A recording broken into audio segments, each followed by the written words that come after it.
Hello students, আজি আমি solve কৰিম class 10 maths chapter 2 exercise 2.2 question number 3 ইয়াত দিয়া আছে find the quadratic polynomials whose zeros are number 1 আছে -4 and 3/2 so ইয়াত আমাক polynomials or zeros খিনি দিয়া আছে আৰু আমাক find কৰিব লাগিব ইয়াৰ quadratic polynomials টো so quadratic polynomials find কৰা আগত আমাক যি দুটা zeros দিয়া আছে তাৰপৰ আগত আমাক sum and product of zeros find কৰি ল'ব লাগিব ঠিক আছে সো প্ৰথমতে আমি কি কৰিম sum of zeros উলিয়াই লম sum of zeros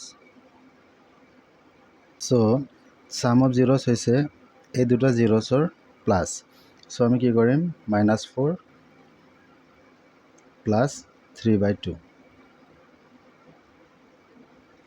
এতিয়া ইয়াৰ পৰা আমি কি কৰিম এলসিএম লৈ লম সো -4 ৰ ডিনোমিনেটৰত কি আছে 1 সো 1 আৰু 2 ৰ এলসিএম কিমান আহিব 2 আহিব ঠিক আছে সো 2 ক যদি আমি 1 দি ডিভাইড কৰো হলে আমি কিমান পাম 1 2 জাৰ 2 আৰু 2 ক আমি 4 দি মাল্টিপ্লাই কৰিলে 2 4 জাৰ 8 -8 প্লাস 2 ক আমি 2 দি ডিভাইড কৰিলে 1 পাম 1 * 3 কৰিলে 3 মাইনাস প্লাস কি হ'ব মাইনাস সো 8 - 3 হ'ব 5 8 আমাৰ ডাঙৰ আছে সো ডাঙৰ নামৰ সিম্বলটো আহিব ইয়াত -5/2 ঠিক আছে সো এইটো হৈ গ'ল আমাৰ sum of zeros নেক্সট আমাৰ কি ওলাব লাগিব product of zeros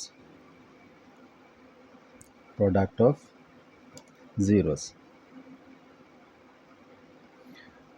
zeros কি হয় আমাৰ দুটা zeros যেটো দিয়া আছে ইয়াক আমাক মাল্টিপ্লাই কৰিব লাগে ঠিক আছে সো ইয়াত কি আহিব -4 * 3/2 minus plus minus 4 3 jar 12/2 the 12 ক আমি 2 দি কাটিব পাৰো 2 6 jar 12 so -6 so ইয়াত product of zeros কিমান আহিব -6 ইয়াত আমি sum of zeros and product of zeros find কৰি ললো এতিয়া আমি find কৰিম quadratic polynomial so quadratic polynomial find কৰা আমাৰ ফৰ্মুলাটো কি আছিল x² minus sum of zeros into x plus product of zeros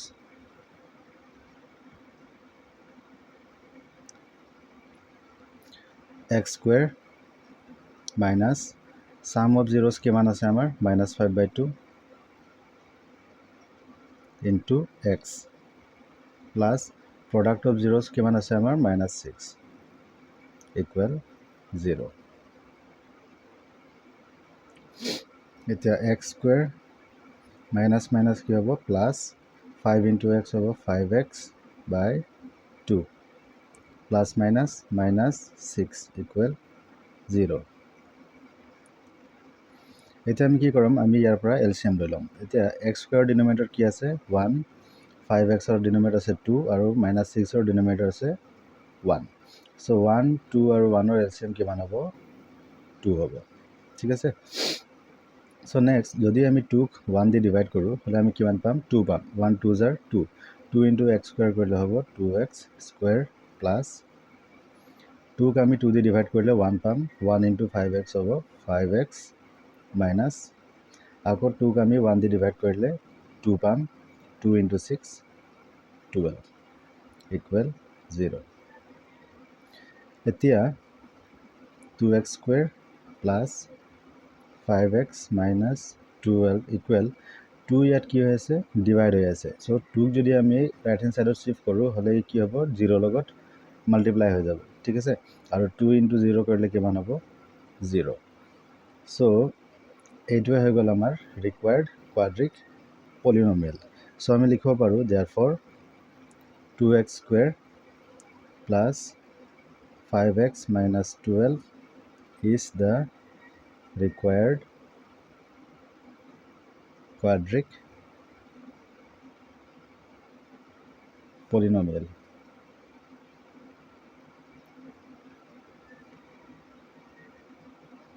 এটো হৈ গ'ল আমাৰ 1 নম্বৰ কোৱেশ্চনৰ আনসাৰ এতিয়া 2 নম্বৰত আমাক দিয়া আছে 5 and 2 সো প্ৰথমতে আমি কি কৰিম ইয়াৰ sum of zeros and product of zeros উলিয়াই লম So solution, sum of zeros,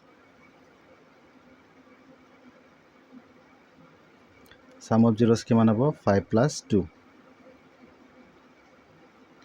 5 plus 2 কিমান হ'ব 7.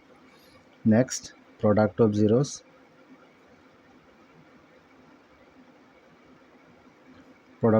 কিমান হ'ব 5 into 2, 5 into 2 কিমান হ'ব 5 2 জাৰ 10.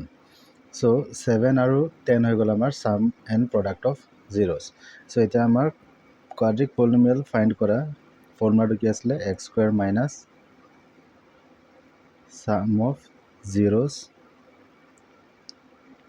into x plus product of zeros.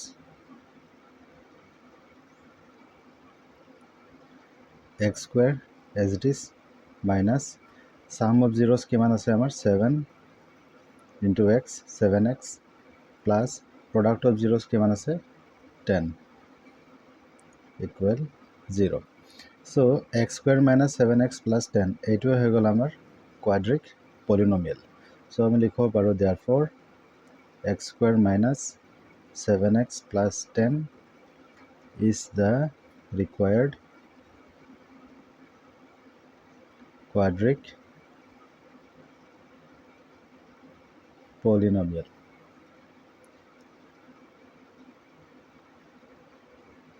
এইটো হৈ গ'ল আমাৰ 2 নম্বৰ কুৱেশ্যনৰ আনসাৰ. এতিয়া 3 নম্বৰত আমাক দিয়া আছে 1/3 and -1. So solution, প্ৰথমতে আমি sum of zeros উলিয়াই লওঁ. sum of zeros কিমান হ'ব 1/3 plus -1.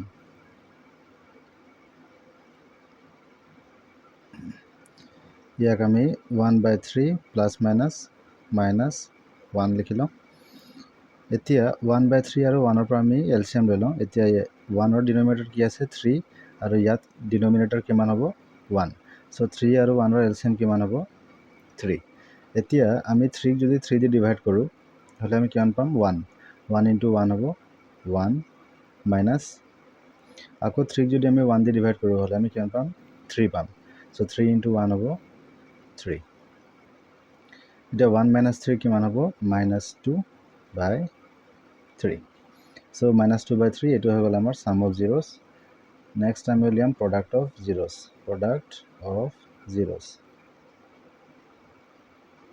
product of zeros কিমান হ'ব 1/3 into -1 প্লাছ মাইনাছ -1 into 1 হ'ব 1/3. So -1/3 এইটো হ'ব আমাৰ product of zeros. So এতিয়া আমি কি ফাইণ্ড কৰিম quadric polynomial. আমাৰ ফৰ্মুলাটো আছিলে x square minus sum of 0 into x plus product of zeros.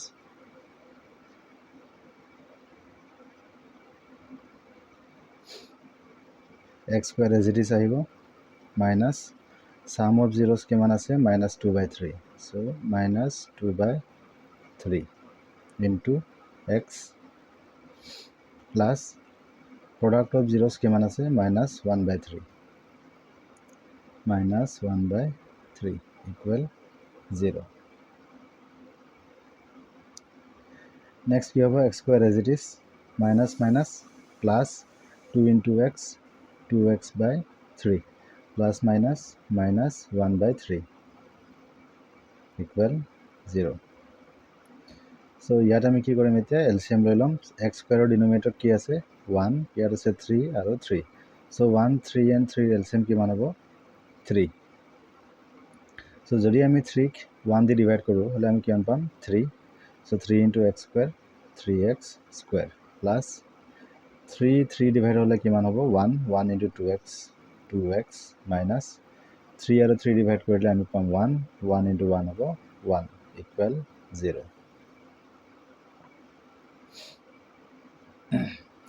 Next 3 ইয়াত কি হৈছে 3x square plus 2x minus 1 লগত ডিভাইড হৈ আছে.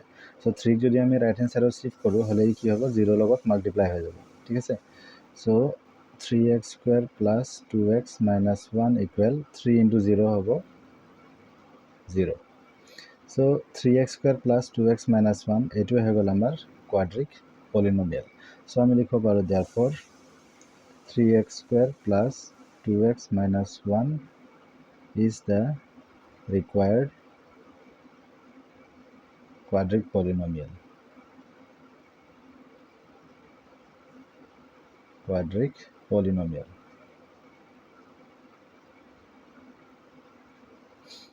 So এইটো হৈ গ'ল আমাৰ 3 নম্বৰ কুৱেশ্যনৰ আনসাৰ। এতিয়া 4 নম্বৰত আমাক দিয়া আছে 3/2 and -2. So প্ৰথমতে আমি sum of zeros উলিয়াই লম। sum of zeros কিমান হ'ব 3/2 plus -2. So ইয়াক আমি লিখিব পাৰোঁ 3/2 plus -2. এতিয়া 2 ইয়াৰ 2 ডিনমিনেটৰত কিমান আছে 1, 2 আৰু 1ৰ এলচিএম কিমান হ'ব 2. So 2ক আমি 2 দি ডিভাইড কৰিলে 1 আহিব, 1 × 3 কৰিলে 3 minus 1 2s are 2, 2 2s are 4. The 3 minus 4 কিমান হ'ব -1/2. এইটো হৈ গ'ল আমাৰ sum of zeros. Next আমি দিলাম product of zeros. Product of zeros. Product of zeros কিমান হ'ব 3/2 into -2. 3/2 into -2 plus minus 3 2s are 6 by denominator আছে 2, 2 3s are 6. So ইয়াত আমি কিমান আহিব -3. So -3 হৈ গ'ল আমাৰ product of zeros. So next আমি এতিয়া কি ফাইণ্ড কৰিম quadric polynomial. So quadric polynomial find কৰা ফৰ্মুলাটো আছিলে x square minus sum of zeros into x plus product of zeros. Product of zeros.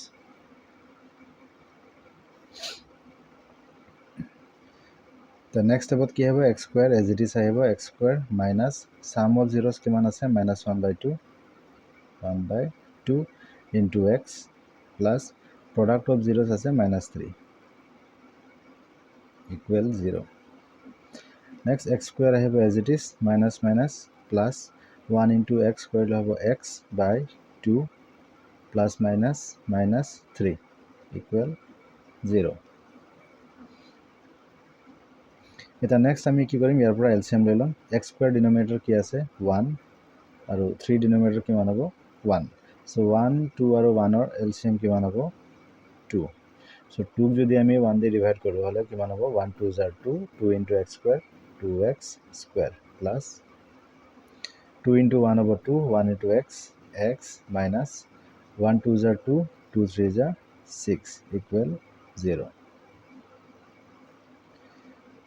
এতিয়া নেক্সট কি আহিব 2x square plus x minus 6 equal 2 কি হৈ আছে ইয়াত ডিভাইড হৈ আছে। So 2ক যদি আমি ৰাইট হ্যান্ড সাইড শিফট কৰিম হলে 2 কি হ'ব 0 লগত মাল্টিপ্লাই হৈ যাব। So 2 into 0 কিমান হ'ব 0. So 2x square plus x minus 6 এইটো হৈ গ'ল আমাৰ required quadric polynomial. So আমি লিখিব পাৰোঁ therefore 2x square plus x minus 6 is the required quadric polynomial.